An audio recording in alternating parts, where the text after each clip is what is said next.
Good afternoon. Before we begin, we want to let you know that this is Citizens Forum to discuss the proposed sewer assessment ordinance is being recorded and aired live on Channel 18 and the Town of Barnstable's Facebook page. It will also be available on video on demand. My name is Lynn Poyant, and I am the Director of Communications for the Town of Barnstable. We want to thank you for taking time out of your busy schedule to attend this session.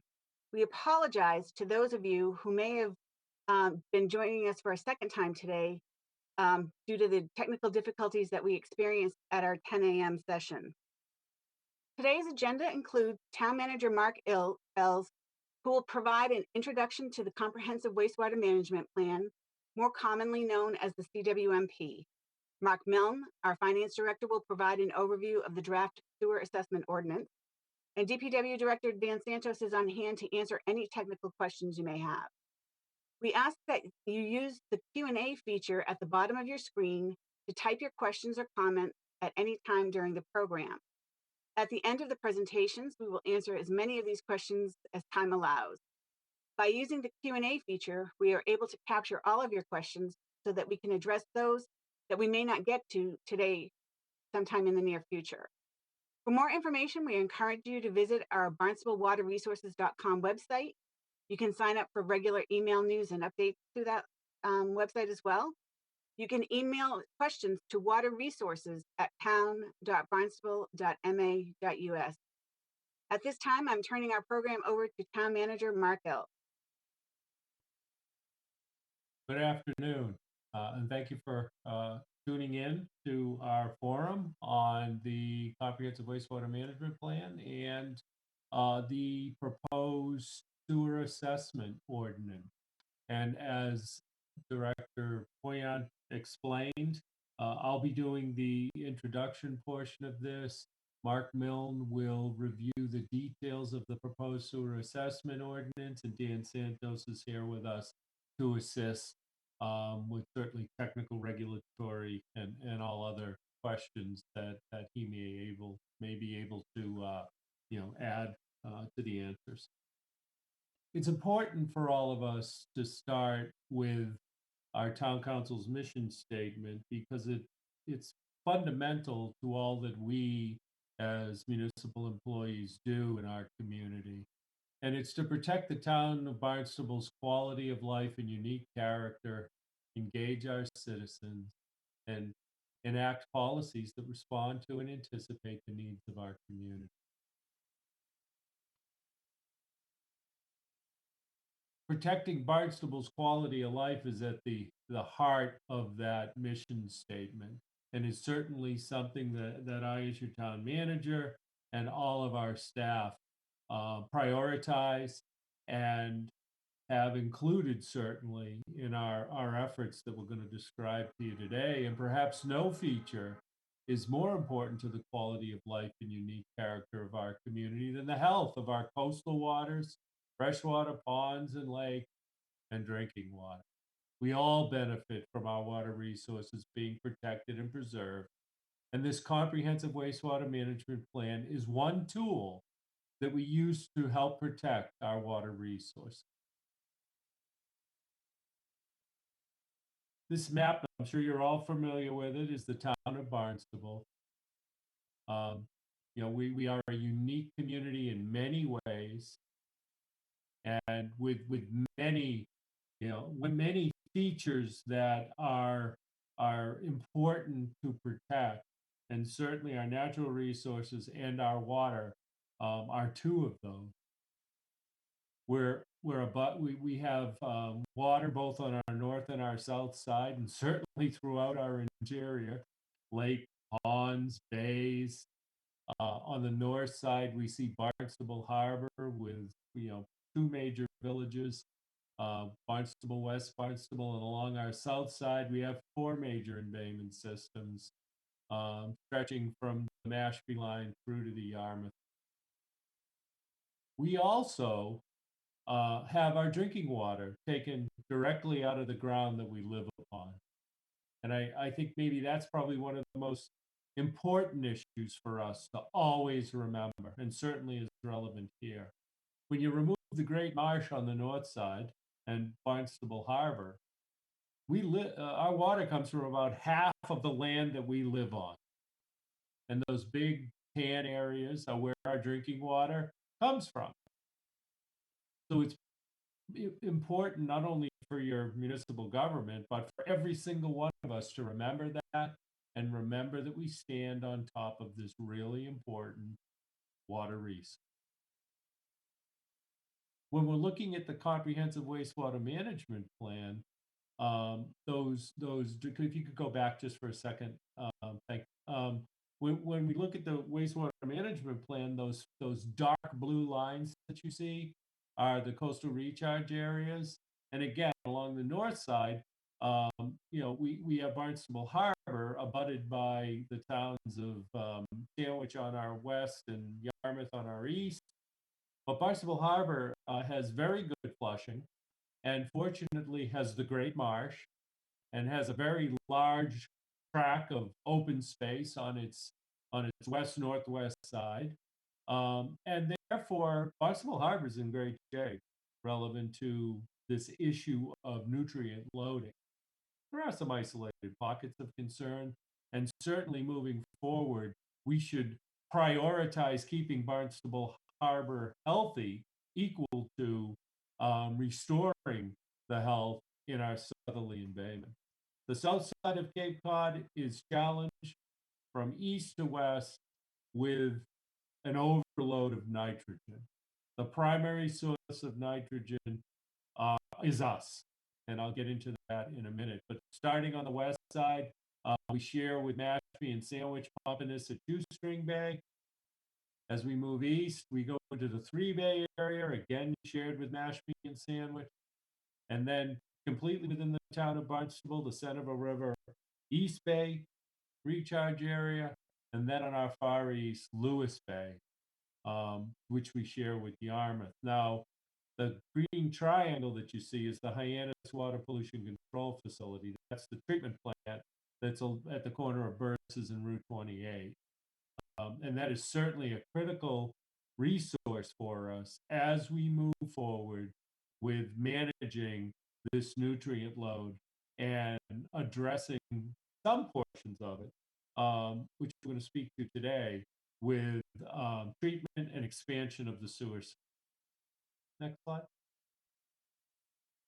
So what's the problem? Barnstable coastal estuaries and freshwater ponds are severely degraded due to the nutrients from Title V septic systems. Most of us, the majority of our community, are on-site Title V. Title V systems do not effectively remove nutrients. Basically, Title V systems are there to separate water, liquids from solids.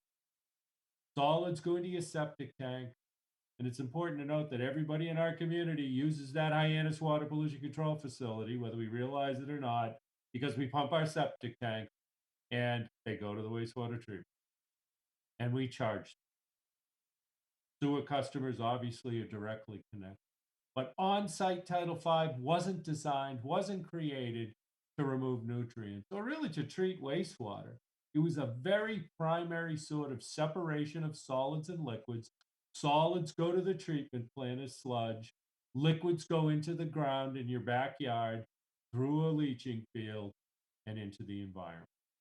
And that's where our challenges begin. The nutrients threaten our environment, our property values, our economy, and our quality of life. And there's been a fundamental question that we're working on with our Board of Health relevant to these on-site Title V systems. And recently it's expanded to an active discussion with the state and the Department of Environmental Protection relevant to, when are on-site Title V systems an adequate means of providing disposal of wastewater? And where should it be allowed and where should it not be allowed? So, we're active in those discussions. Everybody references Title V, and under current sanitary codes, that is the system for on-site, wastewater disposal, but they do not remove nutrients. And therefore, they do not help us to address what we're trying to achieve in our comprehensive wastewater management. So what's the problem? The Federal Clean Water Act requires communities to meet water quality standards in coastal waters and some freshwater bodies. And we use the acronym TMDL, but basically that is total maximum daily loads of nitrogen that are entering our environment from us through our septic systems and into the ground and overloading our embayments, primarily saltwater bodies, but can impact freshwater as well. Um, our saltwater bodies, and therefore resulting in a deteriorated water quality and exceedance of these TMDL. So if you don't do something about it, you're going to continue to see water quality deteriorate. We're also at real risk of regulatory enforcement and third party intervening relative to filing lawsuits, requiring us to come into compliance with federal and state regulation. And again, Title V systems do not remove the nutrient load necessary to meet TMDL standards. Simply, it's our urine that is the primary source of the nitrogen in wastewater.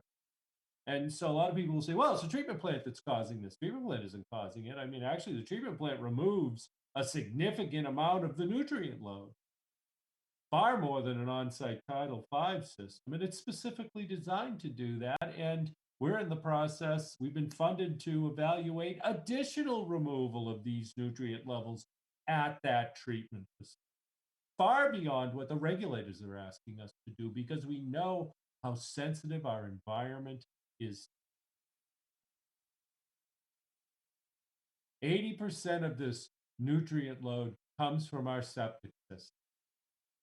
And it's a difficult issue at times to understand because the regulators allow Title V systems still. They know Cape Cod is challenged with this nutrient loading issue, and that it is not on these on-site Title V systems are not effective at removing nitrogen. Yet we have many residents say, well, I just put a Title V system in. Will I be required to connect if I'm part of this expansion program? Yes, you will, because your Title V system doesn't remove nutrients. It doesn't help us to achieve the compliance we're going to need relevant to these TMDLs. But septic systems aren't the only problem. Fertilizers, road runoff, certainly even atmospheric nitrogen, contribute 20% of that load. So we're not ignoring that, but to address this TMDL compliance issue, we need to address on-site septic. And so, we have other challenges though in not only saltwater bodies, but in freshwater bodies and drinking water. We need to make sure that all remain compliant moving. And the plan contemplates that. Since 2016, the town staff, led by our Department of Public Works, has been meeting with our citizenry on the development of our comprehensive wastewater management plan. It's often called the CWMP. Um, and this is regulatorily required. And it is a comprehensive plan. It is a long term 30-year plan that identifies what our water quality issues are, that identifies the potential solutions, traditional and non traditional, meaning treatment plant and sewer expansion, but also innovative on site systems. The use of natural systems that are out there, such as bogs and detaining the movement of water through natural systems like ponds, dredging, aquaculture, and some other innovative technologies that may help us to reduce this nutrient. We also look at management issues, zoning and land use, health regulations, which I referred to earlier, and others. This needs to be a comprehensive, broad look, but our specific discussion right now is about the more traditional aspect of what the plan is identifying we need to do to be compliant with the reduction of this nutrient. It requires regulatory review and approval, and we've done that and we've received it. It also will recommend capital improvements, meaning what are we going to do physically on the ground to begin addressing this? Publicly, what are we going to be doing? These are public funds for public facilities. We're at the stage now of identifying funding and financing mechanisms, and we're working with our town council relevant to establishing fiscal policy so that we can implement the CWMP as approved. That's the stage we're at now, and that's what we'll be continuing to discuss today. And then once we have established clear fiscal policy, we will continue this 30-year plan to implement what is in the plan, each step of the way requiring authorization by our legislative body, our town. The plan itself is shown here, superimposed on top of, again, the town of Barnstable. The gray areas within our town boundaries are already sewered. Areas in Hyannis and portions of Barnstable Village. The 3 10-year phases of the plan are illustrated: phase 1 in red, phase 2 in orange, and phase 3 in yellow. There are also some other areas out in the western side of town that we're looking at as well. And there are other opportunities that we may have relevant to additional expansion. All of this falls within this fiscal policy review and establishment that we are working with our town council on to coincide with the implementation plan. The CWMP needs to be adaptive to change. Think about this. Think about where you were 30 years ago and think about how much things have changed. We've developed a 30-year plan to get us into compliance with what our regulators, our federal and state government, are asking us to do. This has been led by an in-house staff effort using consultants where we need specific expertise. It needs to be able to adapt to technology, to regulation changes, to finance opportunities, and to what our community needs. And so we've built into this 30-year plan a 5-year incremental review so that it can be adapted, it can change to reflect what our community needs to maintain that quality of life that's at the heart of the mission statement of our community. And we've proceeded with both traditional and non-traditional projects on this. And to date, we've gone forward with about $30 million worth of them in this plan already, approved by town council.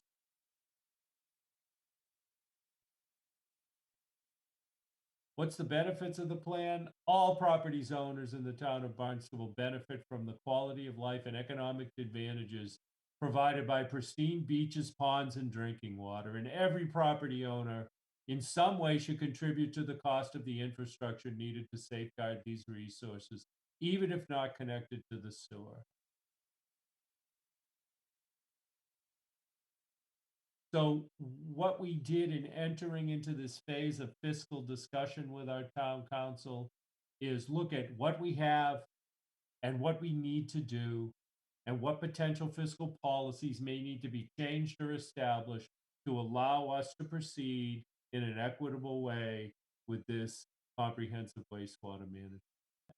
And back in October of 2020, we began this discussion with a proposed fiscal policy to consider these fiscal changes relevant, or these fiscal proposals relevant to the comprehensive waste.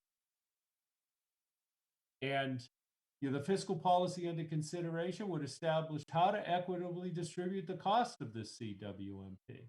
Now, this isn't new. We've been working on variations of this.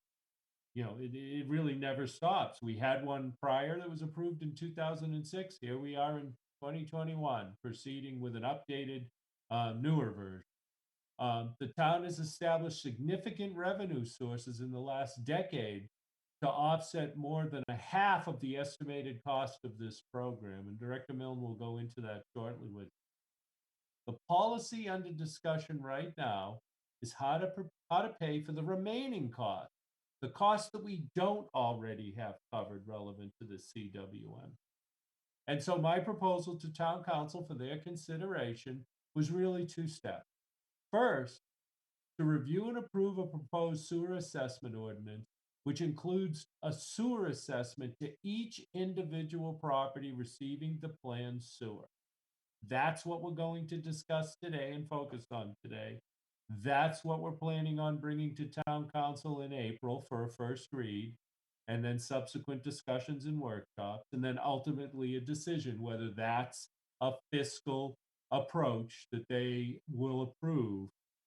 The second part, once we know whether a sewer assessment will be utilized, we're going to discuss the use of general funds to pay for the remaining portion of the cost associated with proceeding with the CW.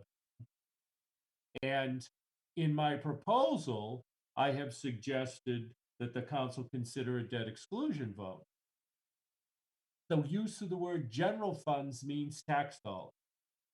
And whether we go that route or not, and whether there is a debt exclusion vote or not approved in the future, whether the council even authorizes that, and whether something like that is approved, the use of the general fund will be a part of this program, and it will impact all of us either way. Meaning, if we don't proceed with some additional funding, we will be using the existing funding that we have. Now, what does that existing funding pay for? It pays for capital projects like roads and bridges and buildings. It pays for, in our operating budget, the three major departments are schools, police, and public works. That's where that money goes. And I can tell you as your town manager, I am not receiving requests to reduce service. I am receiving requests regularly to increase service. So we're going to have a real challenge moving forward with an increased demand for service while we are further stretching the available financial resources. So it's critical that our community engage in this discussion, regardless of how you feel about which approach we use, and understand the potential results of any and all options that are under consideration. And that's why we're here. So we've been here discussing this, and we will continue to be here with our council and our public as we move through this very important issue. I'm going to hand it over to Director Milner. Thank you, Town Manager Els, and good afternoon, everyone. Thank you for joining us today, taking the time out of your day to be here to discuss this important topic for the town of Barnstable. So as the town manager said, we've been working for years on assembling funding for this program. And you've heard the number, I'm sure by now, that we are estimating this program to cost over $1 billion over a 30-year period. That number is a high-level planning estimate only. It's subject to change, and I guarantee you it will change over the course of this plan's implementation over the next 30 years. So we're really focused more on a 5-year incremental cost to ensure the accuracy based on detailed projects designed, consistent with our capital improvement program process. The initial 5-year cost estimated for this program is $145 million, and that accomplishes about 50% of phase 1. So to date, the town has identified in excess of 50% of the funding needed to finance this program, and we've done that by dedicating 33% of our local room occupancy tax to this program, as well as 100% of the local meals tax to this program. During the last economic recession, these two taxes were allowed to be implemented or increased by the state legislature, and many communities took advantage of that to fill funding gaps or budget gaps within their general fund operating budgets due to the recession. But Barnstable took the proactive approach of dedicating those additional new resources to this particular program. Recently, the room occupancy tax also became applicable to short-term rentals. Barnstable took the step of dedicating 100% of that tax to this program. And also, starting in July of 2019, the newer 2.75% excise tax that applies to all types of lodging on Cape Cod was created to help address funding for this program need Cape-wide.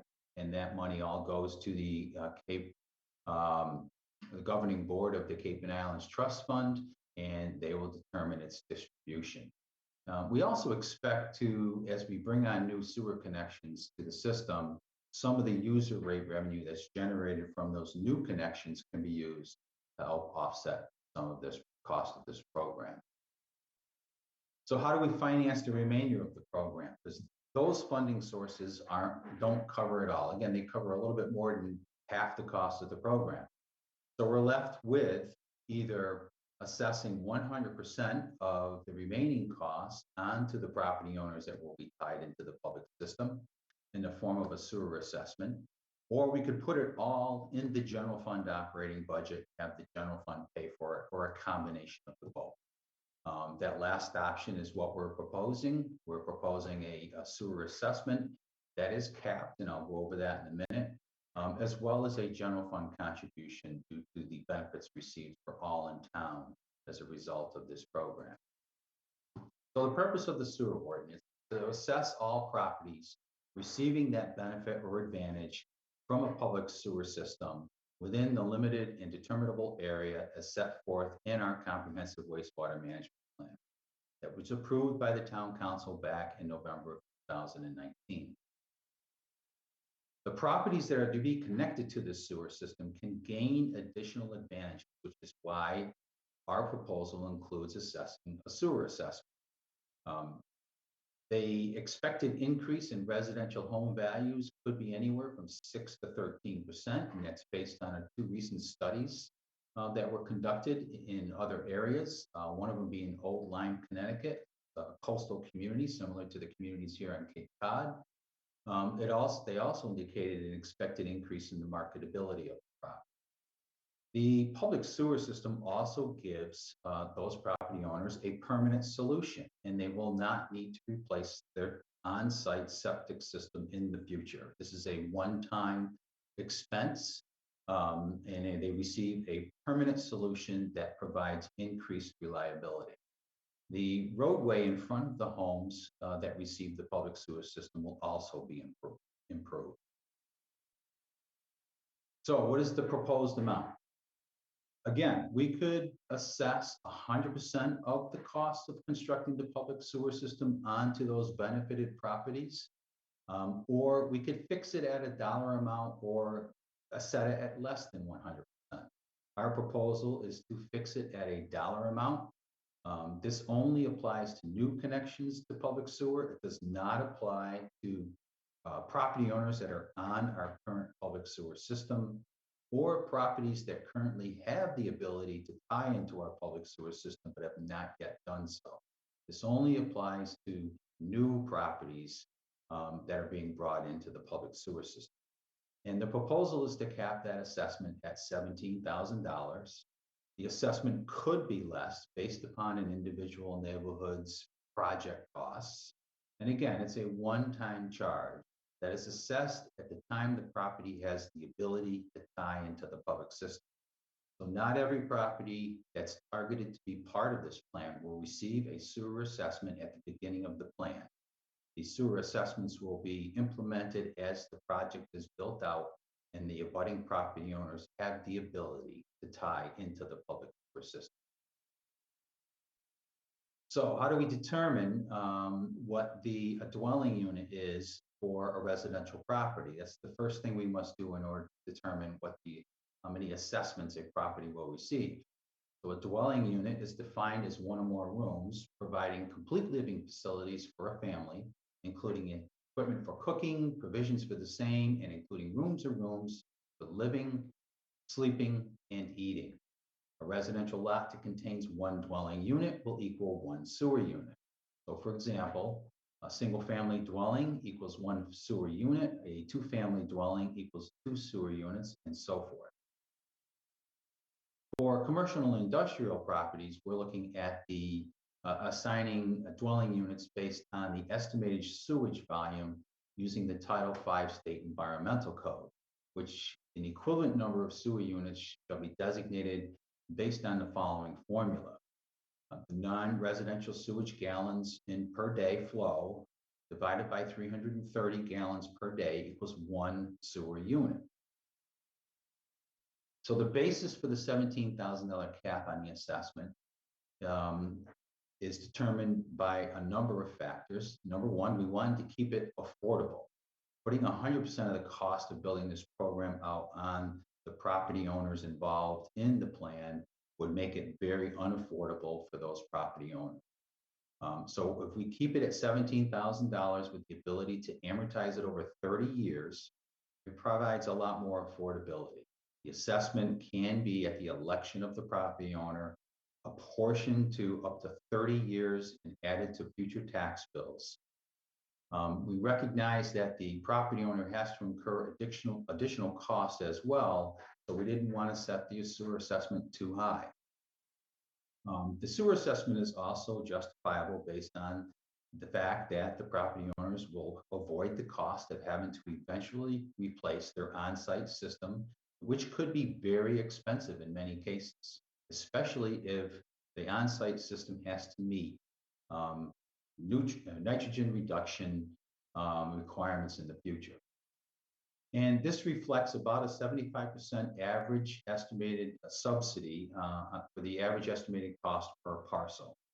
And the amount represents about 4% of the median residential property value. And again, recent studies indicate that residential property values could see an increase of anywhere from 6 to 13% when they are connected to a public sewer system. So what is some of the assistance that we can provide to homeowners? Well, the sewer assessment, again, can be apportioned over 30 years and added to the quarterly tax bills, relieving the homeowner of a large out-of-pocket expense up front, like you may have to incur with replacing your septic system. And with the property owner's permission, we are proposing that the town could manage the connection work and add that cost to the sewer assessment as well, allowing for that to be amortized over 30 years. If the town doesn't do this, the homeowner can or will need to hire their own contractor and finance this cost themselves. By adding this cost to the assessment, it offers a possibility for a low interest. The low interest rate can be applied to that assessment.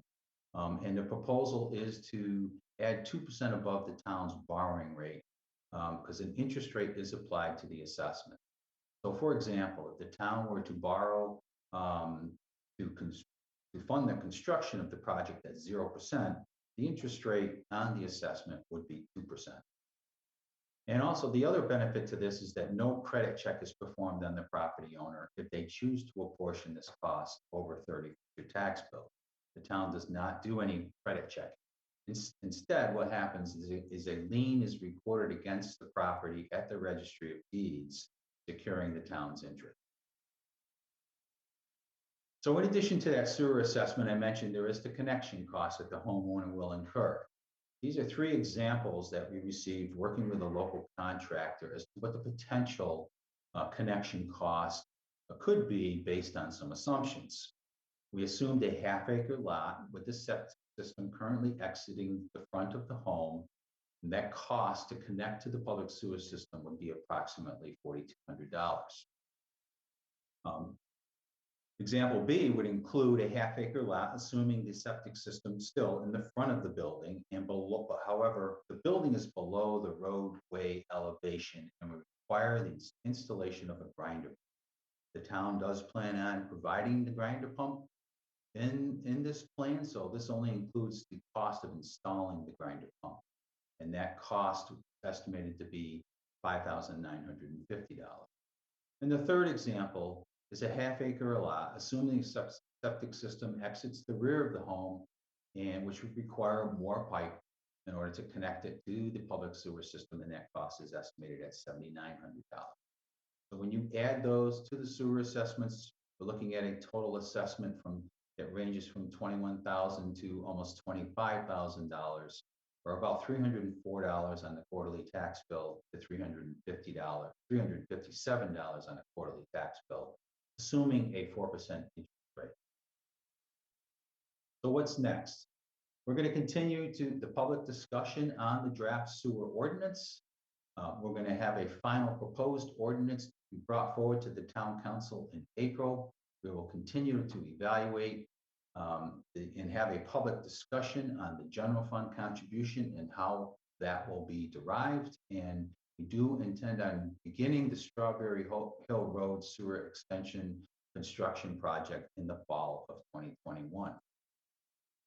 So again, any questions and comments after this meeting can be directed to our Barnstable Water Resources website, where you can also sign up for regular email news and updates. You can email your questions to waterresources@town.barnstable.ma.us. And our next citizens forum will be tonight at 7 p.m. That concludes my comments, and I think at this portion of the program, we will turn it over for questions. Thank you, Mr. Milne and Mr. Ells. Our first question is from P&I. Have you considered a complete ban on all chemical lawn fertilizers at both home and commercial properties as a first step? We have worked with our community, through our Board of Health on fertilizer regulations. At this point, we have not looked to ban the use of fertilizers.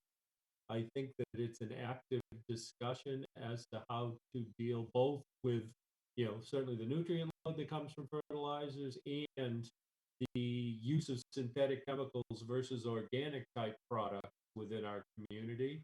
We're very fortunate, though, that our professionals, our turf professionals, for the most part, are mindful of this and do communicate and work with us to apply these responsibly. And I think the broader effort needs to be with our homeowners, quite honestly, because the products that you're describing can be purchased, at any retailer. And it's very important as part of this, and it is part of this program, that we continue to communicate and educate. At this point, though, there isn't a discussion of a formal prohibition. Thank you. Our next question is from Chris and Gordon. Why not increase food and lodging taxes another 1% or more to help raise more revenues? That way, instead of encumbering residents with higher costs, a few percentage increase should not significantly decrease the number of tourists each year, and they also benefit from cleaner water. I think we'll note that recommendation. I'm sure Director Milne can quantify the value of it, but that is fiscal policy that we as administrators could certainly evaluate and provide information to our town council. It would have to be something that our town council would consider to adopt where it is allowed. Director Milne, any? Yes, if I can add to that as well, that is correct. It would also require a state legislative act to increase the local rooms tax onto beyond what is currently authorized within the Commonwealth of Massachusetts. And the recent creation of the Cape and Islands Water Fund and the additional 2.75% excise tax was an attempt to do this.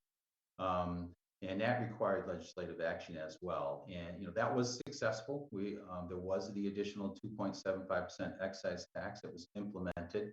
But however, to increase them further would again require another legislative act. Thank you. John Cheatham asks, is the proposed $17,000 per sewer property assessment over 30 years being earmarked to the comprehensive wastewater management plan? Yes, it is. $17,000 assessment helps offset the cost of implementing the CWMP. It can't be used for any other purpose, correct, Director Milne? That's correct. Thank you. Thank you.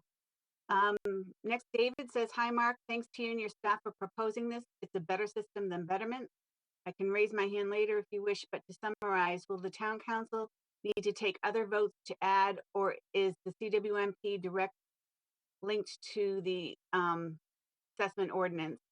Is term uniform, unit method? Do pumping districts bring up separate districts? Can advise rather than define district, maybe there's a better term. The town council adopts the sewer system. Does the ordinance draft separate general and special benefit facilities? Is commercial definition linked to residential equivalent? And are the general benefits to everyone in the area up front or only on connect? Thank you again. It would be on connect when we assess the combination of the general and the special benefit. Going front to back, and I'm sorry I didn't write each of those down, so you may have to prompt my responses. And the town, the authority to approve the proposed sewer assessment falls with the town council. So the fact that the town council has approved the CWMP was really a procedural requirement by DEP to see that our legislative body understood and supported what its administrative staff was putting forward as a CWMP to show how we intended to become compliant with these clean water standards that we shared with you earlier. So we have to bring the proposed sewer assessment to council. They will take it under review. There will be public hearings, and ultimately, either as proposed or modified, they will approve or not approve the ordinance. Relevant to other steps, specifically use of general funds, it very much depends on what direction the town council would like to go with fiscal policy relevant to those additional funds that are needed to complete the gap, to fill the gap of what additional funds are required to implement them.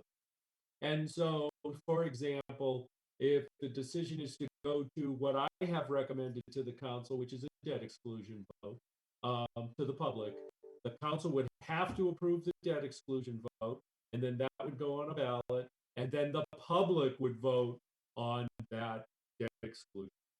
So, but that isn't necessarily the course that this will follow. So I ask you all to remain involved, to listen to the discussions as I framed them in two steps. First, this sewer assessment ordinance, see whether it's approved or not, and then the general fund discussion and how that will proceed. I'm not sure about the remainder of the questions, Lynn. The remainder of the questions were, does the ordinance draft separate general and special benefit facilities? It does, yeah. And is commercial definition linked to residential equivalent? Mark, can you, I can't go off memory on that. So the commercial determination of a unit, sewer unit for commercial properties will be determined by the Title V environmental code, and it's 330 gallons per day flow. So that will determine the amount of a sewer assessment that a commercial property will receive. So for example, if it's 660 gallons per day or more, it'll receive 2 sewer assessments. So that's what we're using for a commercial definition, as opposed to a single family dwelling equals 1 sewer unit for residential. Thank you, Mr. Milne. Next. P&I, do you have an estimate for each household per year in terms of cost?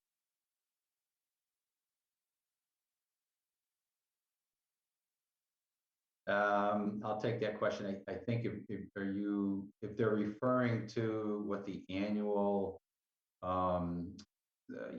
user rate or the sewer bill would be, I think that is around, correct me if I'm wrong, Director Santos, but I think it's averages about $400 per year for a residential homeowner.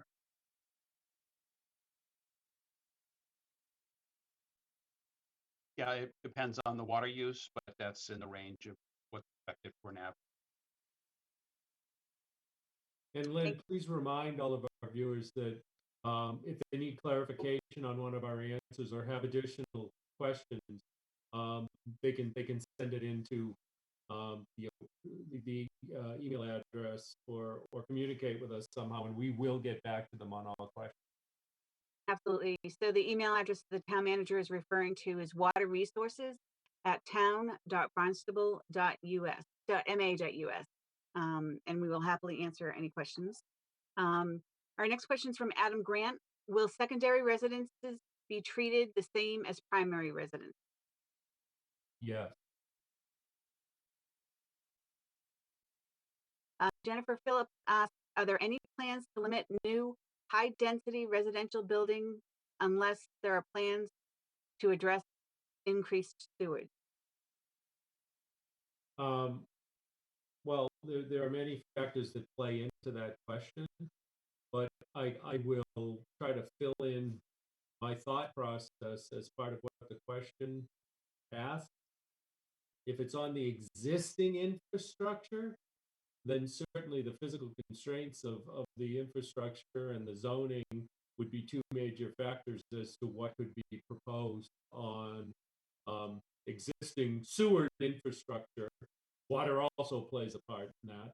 Outside of that, I would just suggest to you that you review the interim estuaries regulations that our Board of Health has adopted, which has very much restricted additional growth that may introduce nutrient load into what we have known for the better part of a decade and a half have been downgradient water bodies that are overloaded with these nutrients. So that restriction is already in place where infrastructure doesn't exist. I hope that answers some part of it. Thank you. Our next question comes from Adam Grant. When will the assessment be levied for homes in the yellow area that won't be sewered until 2040? Will it be immediate or phased in for the later sections? When the system goes live and you can connect in front of your house, not when you connect, but that you can connect, that's when the sewer assessment will be assessed. So if that doesn't happen in phase one, that's a 10-year phase. It starts in 21. So if that doesn't happen until 27, construction starts in 27 and is done in 28, it'll be in 28. Thank you. David asked, says that you mentioned debt exclusion. Does that cover people who are assessed under ordinance? I am not going to address the debt exclusion questions because I do not know if that is something that'll even be contemplated as we move forward. I would ask that our viewing and participating public wait until we get into the to the second step in the discussion I've described, meaning we're doing sewer assessment, proposed sewer assessment now. Once we know whether or not we're going to proceed with that, then it'll go to general fund, and part of the general fund discussion before town council and our public will include that discussion. I just ask for you to be patient and please participate then. Thank you. Jennifer Phillips would like to know if streets not being sewered still pay the same surcharge taxes. They would not be included for the sewer assessment ordinance. I'm not sure what the surcharge tax.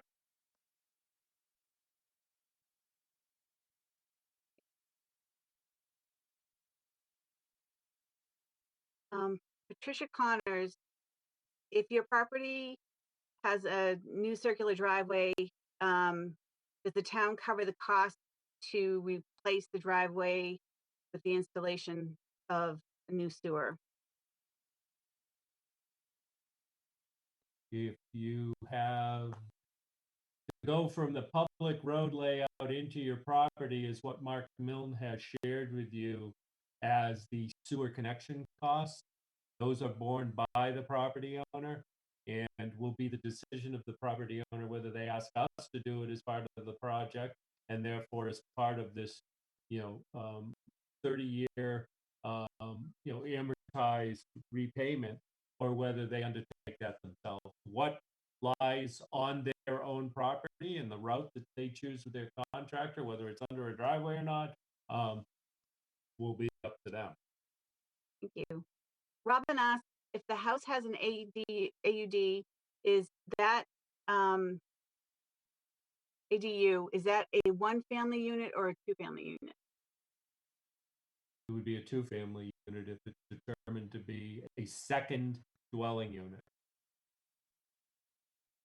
Lisa Malcolm asked, how are assessments paid, like a tax or the property on the property over time? Or does the individual owner have to take out a loan for this that is personal to them and not attached to the property?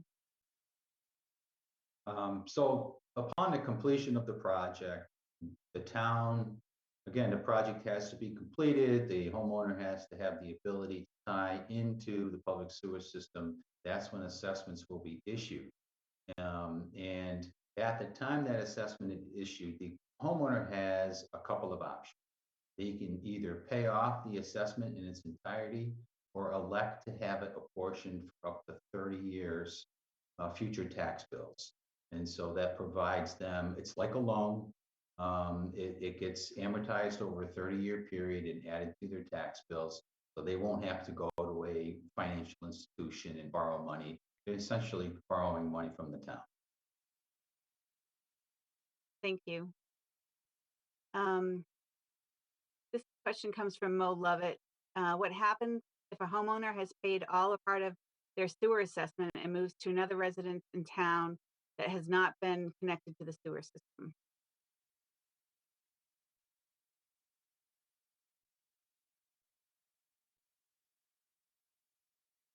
Mark, did you want to take that, or? Yeah, I'll take it. I think, well, the sewer assessment goes with the property. So whether the person who, if they move to another town, that assessment can either be at the point of transfer, at the point of property transfer, somebody wants to sell their home. Depending upon the financial institution that the buyer uses to purchase that home, the assessment can either be transferred to the buyer or it must be paid off at the time of property transfer. And that'll be the financial institution's decision that the buyer uses. Thank you. Mr. Milne, I know that you've answered this a couple of times, but we do have a couple of questions asking about the connection and is an added cost over the 17,000 and how much that is. If you could give a couple of scenarios on that, thank you. Sure. So in the presentation, we provided 3 examples of what potential connection costs could be. However, this is going to be unique for every property, depending upon setback from the main roadway, any obstructions in the yard, and where the existing plumbing exits the building, whether it's in the front or the side or the rear. So it's going to be different for every single property. We did provide 3 examples in the presentation. I believe they ranged from $4,200 to about $7,900. But they could be more than that. If the home is set back from the roadway by a couple of 100 feet, it could be more than that. Thank you. Lisa Conrad would like to know what is being done with the 2% above town interest rate. That helps offset the cost of the overall program. Much of this program is going to, or all of this program really, is going to be financed with loans. The town is going to have to issue loans or municipal bonds to fund the construction of the system, and the town incurs costs associated with that. It also requires the administration of all of the sewer assessments as well. And so the additional interest charge helps cover some of that financing cost the town incurs, as well as the administrative cost of running the program. Thank you.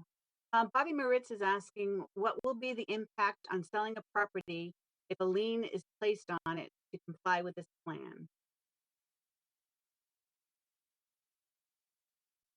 So when the property receives a better or assessment, yes, a lien is recorded on the property. Typically at the time of a property transfer, the lien is sometimes, sometimes it's required to be paid off, and other times it can be transferred to the buyer of the property. Again, depending upon the financial institution that the buyer uses. Some of them want clean title upon the transfer of the property, and others will allow that betterment or that lien to be assumed by the buyer of the property. Thank you. We have a couple of questions regarding state and federal funds. One of them is from BF and one of them is from Susan Santofanti. Given the federal government's current focus on funding infrastructure projects, as well as the new leadership at the EPA, have you fully explored federal funding? Yes, we have. And as I explained up front in my summary, we need to have an adaptive plan. And in the event that there is, for example, federal stimulus funds, and I can only share with you a decade ago when we moved forward with similar effort, we were extremely successful in securing stimulus funds from the ARA funds, if you remember those back in 2009. We actually turned back funds because decisions were made not to proceed with some of the infrastructure. We are positioned again to do the same thing. In general, absent a stimulus package, the federal government hasn't been offering significant funding opportunities for these types of purposes, since the late 80s.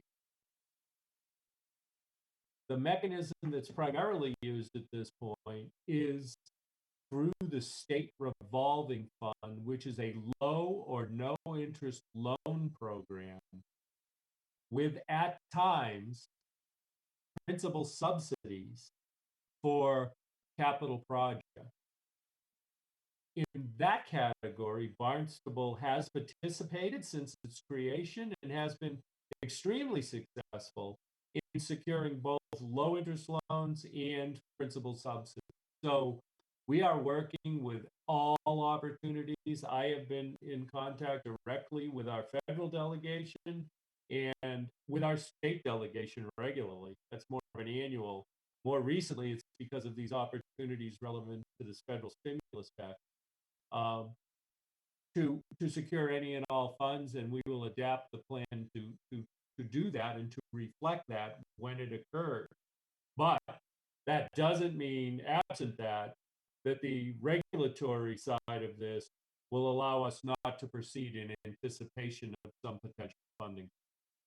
They're actually viewed separately, even though many feel that if they're requiring us to do it, they should provide us funding to support that effort. That's not the way that it works. Thank you. We have a couple of questions about the question and answer period and whether or not we'll be posting these. We are in the process of updating our frequently asked questions on barnstable-water-resources.com. And we also have the map there for people to look at. And there's a couple of property questions that have come up with specific properties. And we have a property lookup feature on barnstable-water-resources.com that will take you to the assessing page. And if you put in either your property address or your last name, you can find your property and you'll see a section where it talks about sewering, if whether or not your sewer is currently active or if you don't have sewer, and if it's included in the plan and what phase of the plan it's included in. So those are options for you to take a look at. We now have. Could I just add one thing to that? Absolutely. Brought it up. I would highly encourage all of our residents to look at this, look at their properties. If you're in phase one, number one, I'd find out, if you don't know already, and you're not sewered, but you're in a planned sewer and you're in phase one of that planned sewering, what condition is my on-site septic system in? And if it's anything but in great shape and will pass inspection, then you need to reach out to us. and you need to have discussions with us, because what we don't want to have happen is at the time of failure or at the time of transfer of property for you to have to incur unnecessary costs, specifically replacement of that system when the sewer is coming into the area. So I encourage all of you and share this with everybody. Please look at this. Please, in phase one, know the status of your system. And then if you feel necessary, reach out to us. Director Santos and his staff are there. He'll team you up with health, and we'll try to minimize any unnecessary expenditure on the part of our residents in replacing an on-site when we're ultimately going to bring sewer down your road. Thank you. One of our Facebook Live viewers, Roberta Mock, is asking, is this assessment on new hookup to town sewer? This assessment is where we expand our sewer system. This is not for a property that is already in front of a public sewer but hasn't hooked up yet. Well, I'm getting that question a lot. People who haven't hooked up to the sewer but it runs in their street, am I going to have to pay this? No. This is where we're expanding the sewer system. So again, go on to property lookup, bring up your property, and then see if it says you're active. You may not be connected, but you've got a sewer running in front of your property that you can connect to. And for whatever reason, you may not have yet. And the Board of Health has the authority. Jump over. If it says planned phase one, then that means in the first 10 years, we're planning to run a sewer down your road. In that case, yes, the proposed sewer assessment would apply, and in the subsequent phase. Thank you. From Cynthia, is removing the old septic system the cost of the homeowner? Yes, it's included in those hookup costs that Director Milne shared with you. Thank you. From James Callahan, if existing system is in the rear of a home, can the existing tank be used for the pump to send waste into the town system if pitch to town system requires a pump? Yeah, I can't do private on-site design by this forum. So,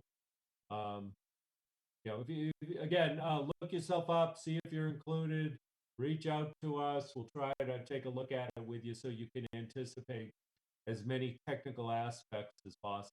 But yeah, I can't answer that. Thank you. From Bobby Moritz, it is my understanding that the pump grinders use electricity. What happens when an area loses power?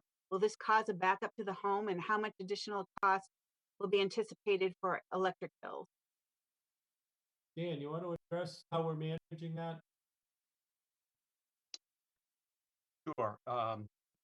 Each grinder pump has the ability to connect up to an external power source or a generator.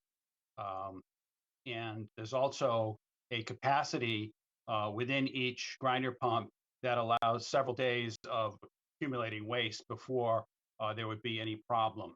And so we would encourage that during a power outage that people certainly minimize their use of water to extend the length of that time before they'd have to have that pump out.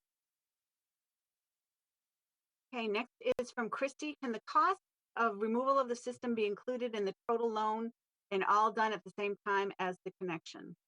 Yes, if the homeowner chooses to have us do the cleaning, it's at this homeowner's option. But if they say to the town, okay, I've got the sewer in front of my house, town, I want to include my connection in this this assessment so that I can put it over 30 years, so up to 30 years. Yes, you can include the connection and the removal of the old. Thank you. Our next question is from George Coughlin. I'm a homeowner on Caramack Road in Centerville. One, is this part of the designated proposed sewer installation? And two, I just installed a Title V septic upgrade last October. How will this be addressed? Number one, I don't know if you could just go on property lookup on the town homepage. Put in your address, it'll tell you which phase. If you're planned sewer, if you're existing sewer, if you're planned sewer, or if you're not planned sewer. The second question relevant to upgrading an on-site Title V system, that falls under the authority of the Board of Health. I keep citing the Mass General Law 83, Section 11, I believe. I've cited it wrong though before, but that's it. I'm almost positive. So if you want to go look at it, you can. But so basically, the Board of Health can tell you have to connect immediately.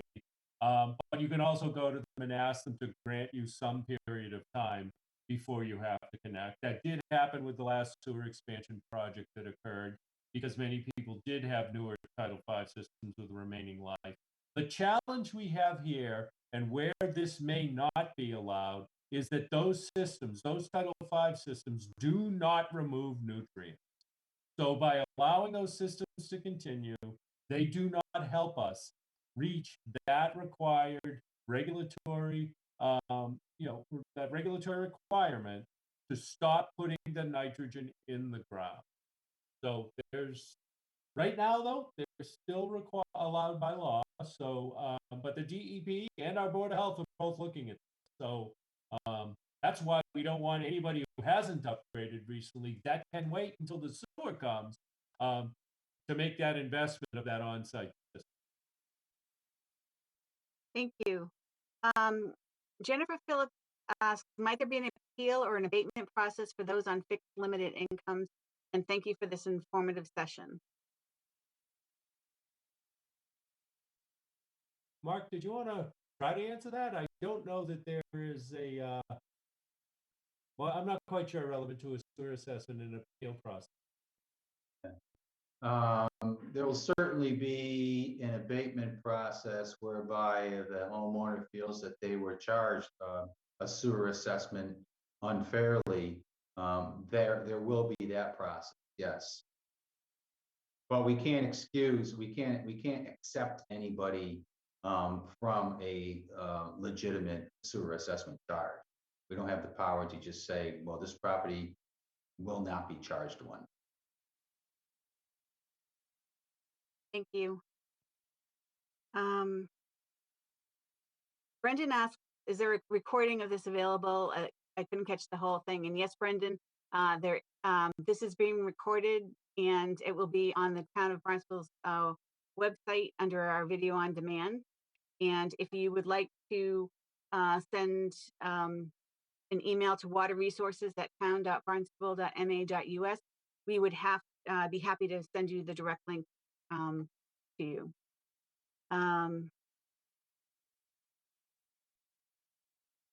So let me we have a few more questions. And I'm not sure that some of these can be answered. Michael Santos asks, upon completion, what is the anticipated operating cost versus billable rate per gallon, and what would be anticipated percentage of profit the town would expect to benefit, if any? Could some of the expected profits be leveraged in debt and applied toward the cost of installation to help reduce the out-of-pocket expense per resident? Yeah, I mean, relevant to profit, we do not profit from the operations or utilities that we operate. The specific, if we have a revenue that exceeds expenses, it's put into a reserve and it can be used for two purposes. It can be either used for capital projects, as you've alluded to, or it can be used to offset future rates. The Water Pollution Control Division, the wastewater treatment plant, is an enterprise fund, and so it is specifically structured that way. There is no money that would come in from this that would go, for example, back into the general. I'm not sure if Director Milton has anything else. No, that's correct. The town cannot make a profit. As town manager Ellis stated, any surplus that is generated can be used in the future for fee mitigation. Okay, thank you. Next, can the financing be done in a way that attaches the bill to the property rather than putting a lien on the property so that the current owner can avoid having to pay the whole thing off at closing if they sell.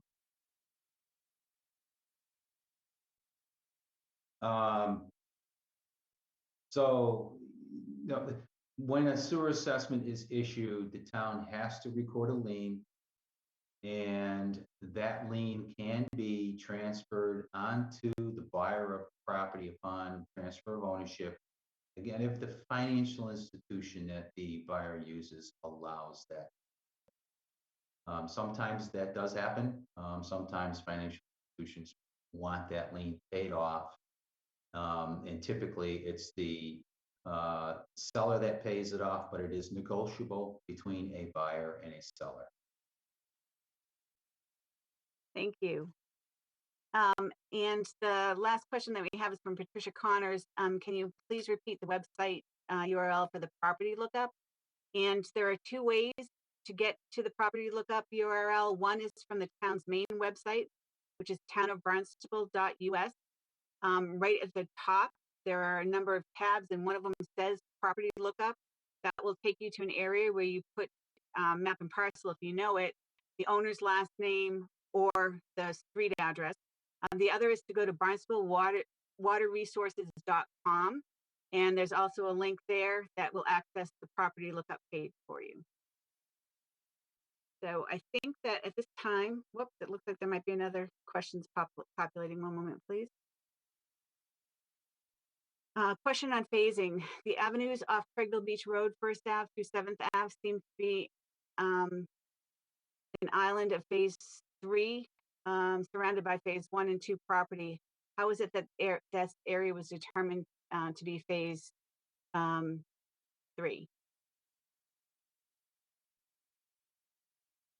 So basically, most of our decisions on phasing were made based on meeting the total maximum daily load in the particular water body or watershed in which these areas are. So I don't have the specifics exactly on certain roads, but those decisions were based on meeting our water quality standards, and that's how we came up with the phasing plan.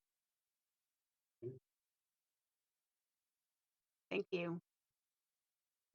At this time, I will turn it over to Mr. Els for any last words. Well, thank you. And thank you all for participating. It is critical. This is as much as we prepared this plan, this is your plan. This is our community's plan. And I've already said this needs to go before our legislative body, our town council, step by step for approval, whether it is this draft proposed sewer assessment ordinance and the details within it. That needs to be approved. When we bring forward the discussion of general funding, that will need to be approved. As we bring forward each individual project moving through this 30-year program, through our capital improvement program, which this year's is coming up. It begins next Thursday night, the 1st. Will be before town council for public hearing and approval. We do rates relevant to the water pollution control facility. Those are town manager held rate hearings. Those are public hearings. Those take public input. I ask you to know this.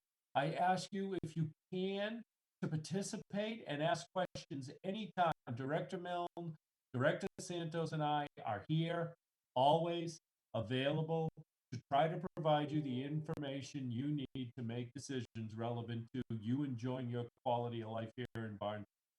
And please, never hesitate. So many people will say to me, I apologize for it, and don't apologize. That's why we're here. Reach out to us, let us know, stay involved with this issue, and as we move forward with this plan. And I thank you for taking the time to view this.